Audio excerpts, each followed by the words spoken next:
Episode की शुरुआत एक बेहद भावुक पल से होती है। माहौल पूरी तरह शांत है, लेकिन हर किसी के दिल में अनगिनत भावनाएं उमड़ रही हैं। तभी आर्यन अपने बड़े भाई के सामने आकर रुक जाता है। उसकी आंखों में सम्मान भी है, प्यार भी और हल्की सी घबराहट भी। वह धीरे से कहता है, भैया, मुझे आपसे कुछ जरूरी बात करनी है। प्लीज 1 मिनट रुक जाइए। उसकी आवाज सुनकर भैया ठहर जाते हैं। आर्यन कुछ पल तक उन्हें देखता रहता है, जैसे अपने दिल की हर बात शब्दों में ढालने की हिम्मत जुटा रहा हो। फिर वह मुस्कुराते हुए कहता है, पापा हमेशा कहते थे कि हर इंसान का पेरेंटिंग स्टाइल अलग होता है। कोई बहुत सख्त होता है, कोई बहुत नरम। लेकिन अगर कोई मुझसे पूछे कि दुनिया का सबसे अच्छा पिता कौन हो सकता है, तो वो सिस्को पिसातेस है।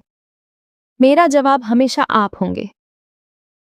इतना सुनते ही भैया की आंखों में भी नमी आ जाती है। आर्यन आगे कहता है, आप अपनी बेटियों से जिस तरह प्यार करते हैं, उन्हें समझते हैं, उनके साथ बच्चे बन जाते हैं, जरूरत पड़ने पर उन्हें समझाते भी हैं और डांटते भी हैं। यही तो एक सच्चे पिता की पहचान होती है। जब भी आपकी बेटियां आपको देखती हैं, उनकी आंखों में जो चमक दिखाई देती है, बिल्कुल वही चमक आज भी मेरी आंखों में आ जाती है। क्योंकि आपने मुझे कभी छोटे भाई की तरह नहीं, बल्कि अपने बेटे की तरह अपनाया है। यह सुनकर वहां मौजूद हर इंसान भावुक हो जाता है। आर्यन की आवाज भर्रा जाती है। वह कहता है, भैया, मुझे नहीं पता कि मैं आपके जितना अच्छा पिता बन पाऊंगा या नहीं, लेकिन मैं पूरी कोशिश जरूर करूंगा। मैं पहली बार पिता बनने जा रहा हूं। मुझे डर भी लग रहा है और खुशी भी हो रही है। प्लीज मुझे रास्ता दिखाइए।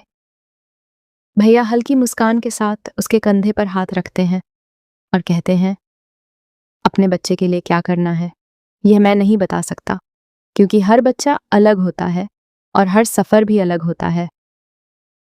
लेकिन एक बात हमेशा याद रखना, जब तुम्हारा बच्चा आएगा, वह तुम्हारी सबसे बड़ी जिम्मेदारी जरूर बनेगा, लेकिन इसका मतलब यह बिल्कुल नहीं कि तुम अपनी पत्नी और अपने माता पिता को भूल जाओ। परिवार का संतुलन ही असली खुशी देता है। आर्यन तुरंत अपना मोबाइल निकाल लेता है और हंसते हुए कहता है, भैया, मैं आपकी सारी बातें रिकॉर्ड कर लेता हूं, बाद में बार बार सुनूंगा। भैया भी मुस्कुरा देते हैं और कहते हैं, रिकॉर्डिंग से ज्यादा जरूरी है इन बातों को अपने दिल में रखना। बाजार में तुम्हें पेरेंटिंग पर हजारों किताबें मिल जाएंगी, उन्हें जरूर पढ़ना। लेकिन किताबें पढ़कर यह मत सोचना कि बच्चा पालना आसान हो जाएगा। असली सीख तो हर दिन अपने बच्चे के साथ जीने से मिलेगी। वह आगे कहते हैं, अपने बच्चे का डायपर बदलना सीखो, उसे दूध बनाकर पिलाना सीखो, रातों को उसके साथ जागना सीखो, उसकी छोटी छोटी जरूरतों को समझना सीखो।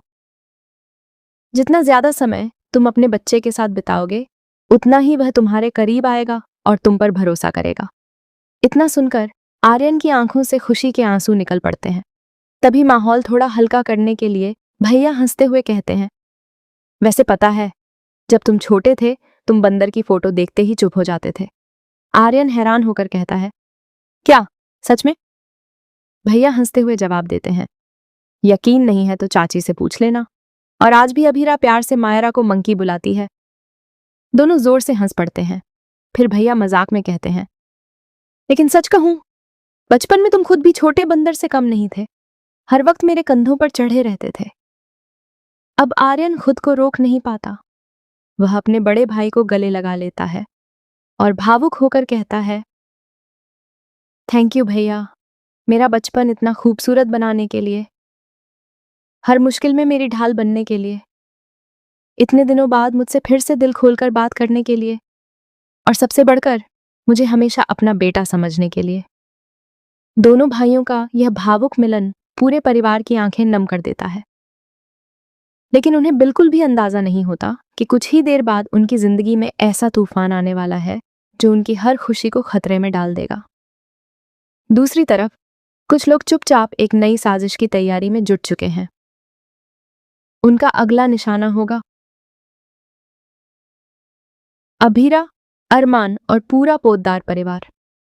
और यही साजिश आने वाले कुछ घंटों में पूरी कहानी को एक ऐसे मोड़ पर ले जाएगी जहां से वापस लौटना किसी के लिए भी आसान नहीं होगा।